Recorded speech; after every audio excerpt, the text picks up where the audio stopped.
Bonjour à toutes et à tous, bienvenue sur votre chaîne d'information en continu. En ce mardi, la canicule se fait de plus en plus présente dans le Nord et le Pas-de-Calais. Le ciel reste particulièrement dégagé, le vent sera quasiment inexistant aujourd'hui avec des températures au-delà des normales de saison, comptez pour les maximales à l'ombre jusqu'à 34 degrés dans les terres. Sur le littoral, ça restera un peu plus frais même si les températures vont grimper jusqu'à 31 degrés, notamment sur la côte dunkerquoise. Plus d'informations sur vos conditions météorologiques, ce sera en images tout de suite après ce flash. Allez, les titres, en plus de Pôle emploi, les villes se mobilisent pour aider leurs habitants à s'insérer professionnellement. À la Madeleine, le maire a décidé d'agrémenter son site internet d'un portail emploi. L'objectif est de mettre directement en relation les demandeurs d'emploi avec les entreprises. L'idée est d'être complémentaire aux services fournis par Pôle emploi puisqu'il ne s'agit pas d'apporter un candidat pour un poste, mais d'amener toutes les entreprises qui s'inscrivent à bénéficier d'une grosse CV Tech à disposition lorsqu'elles souhaitent embaucher. Une fois inscrit, le candidat remplit son précieux document avec ses compétences et son savoir-être. S'il n'a pas de formation, il peut également mettre en avant ses atouts personnalisés. Une fois en ligne, les CV sont vus selon la mairie en moyenne 300 fois par an. 25 000 entreprises des Hauts-de-France sont inscrites dans le service. La mairie de la Madeleine espère désormais voir de nombreuses entreprises locales les rejoindre, ce qui permettrait de mettre un contact direct entre les concitoyens et les professionnels qui font vivre la ville. Je vous propose d'écouter l'adjointe à la jeunesse qui revient sur le dispositif. Il va pas seulement déposer son CV, il va pouvoir l'écrire son CV. Alors ce qui est intéressant, c'est que c'est surtout aussi un outil justement à la constitution du CV, avec plusieurs formes possibles. Soit vous êtes diplômé, soit vous avez de l'expérience, et c'est un CV, on va dire, un peu classique, soit vous n'en avez pas, et vous pouvez faire un CV, constituer un CV par compétence ou aptitude. Il y a 36 secteurs d'emploi, en fait, répertoriés, et derrière 3000 métiers. Donc une aide vraiment non seulement à l'écriture du CV, mais aussi à l'envoi ciblé de ce CV par rapport à ce que souhaite le candidat. Le Nord-Pas-de-Calais serait-il le nouvel Eldorado en matière de vacances? En cette période de canicule, la région reste plus épargnée par les fortes chaleurs.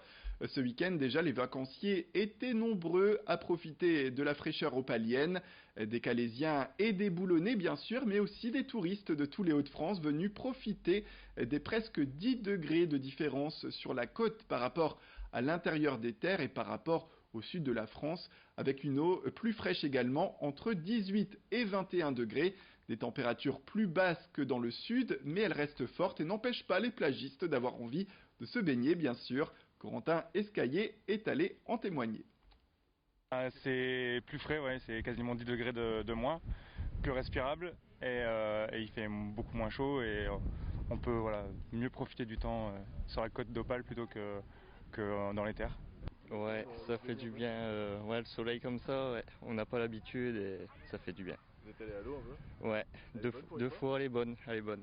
Elle est à combien la température? Je sais pas du tout, elle doit être aux alentours des 18, je pense, mais bon, ici c'est déjà bien. 21 degrés, Ah oui, donc quoi qu'en dise la météo de la télévision. Oui, ils ont dit ce midi 18, non, 21 parce qu'on y va avec un thermomètre. Et donc on sait qu'elle est à 21. On est mieux qu'à Paris, même pourtant on est bien à Paris, mais on est mieux qu'à Paris parce que ici il fait toujours bon. Il fait pas trop chaud, il fait pas froid, on est bien. Avec un peu de vent, mais au moins on peut l'utiliser, on peut faire du cerf-volant, on peut jouer un peu aux raquettes, et puis voilà, la mer, le paddle, pas mal d'activités qu'on peut pratiquer, qu'on peut pas faire en tout cas sur Arras. Dimanche dernier, nos voisins belges ont célébré leur fête nationale avec les traditionnels feux d'artifice organisés par les municipalités. Et cette année, la ville de commune Warneton a innové et peut-être donné l'exemple à ses voisins français. Elle a opté pour un feu d'artifice à bruit contenu. Ce dispositif limite les nuisances sonores en étouffant l'explosion au moment de la détonation. Pour la bourgmestre, l'intérêt est d'éviter désormais d'effrayer les animaux et d'apporter un spectacle plus profitable aux enfants. Et pour compenser, eh bien, l'accent est mis sur les jeux de lumière et la musique. Si le test a fait ses preuves, eh bien la ville optera pour une interdiction des feux d'artifice traditionnels pour généraliser ces feux à bruit contenu à toutes les fêtes mises en place à Comines-Warneton. Je vous propose d'écouter la bourgmestre. Les détonations ne sont pas nécessairement très bonnes, surtout pour les petits-enfants, les enfants en bas âge et les animaux aussi. Chaque année, on a des problèmes avec des animaux qui fuguent, des animaux qui font des crises cardiaques. Donc c'était aussi l'objectif puisqu'on a maintenant un échevinat du bien-être animal. Alors l'échevin du bien-être animal, c'est l'adjoint au bien-être animal.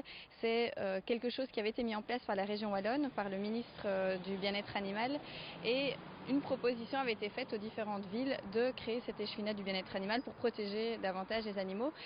C'est ce qu'on a fait ici à Comines-Warneton et j'ai en plus des autres attributions qui m'incombent en tant que bourgmestre aussi, le bien-être animal dans mes attributions et donc l'envie d'innover, de créer quelque chose de neuf, non pas seulement pour les animaux mais aussi pour les familles qui pourraient venir avec des petits-enfants, participer sans avoir à craindre les bruits et les détonations. Le centre de parachutisme de l'île Bondu est labellisé Pôle Excellence. C'est une marque qui lui permet d'accueillir ces jours-ci pour des entraînements l'équipe de France de vol relatif à 8. Dans le cadre des championnats de France, les parachutistes vont effectuer dans la capitale des Flandres jusqu'à 60 à 70 sauts d'ici ce week-end. 10 à 15 sauts sont donc prévus par jour pour participer dans 15 jours à la grande compétition. Ce sera à Vichy, sans oublier une autre grande compétition. Il s'agit de la Coupe du Monde de vol relatif à 8 et à 4. Et cette fois, ce sera aux États-Unis, en Arizona, du 8 au 14 octobre 2019. Margot Sailly a rencontré l'entraîneur de cette équipe, Mathieu Bernier. On essaie d'enchaîner les sauts.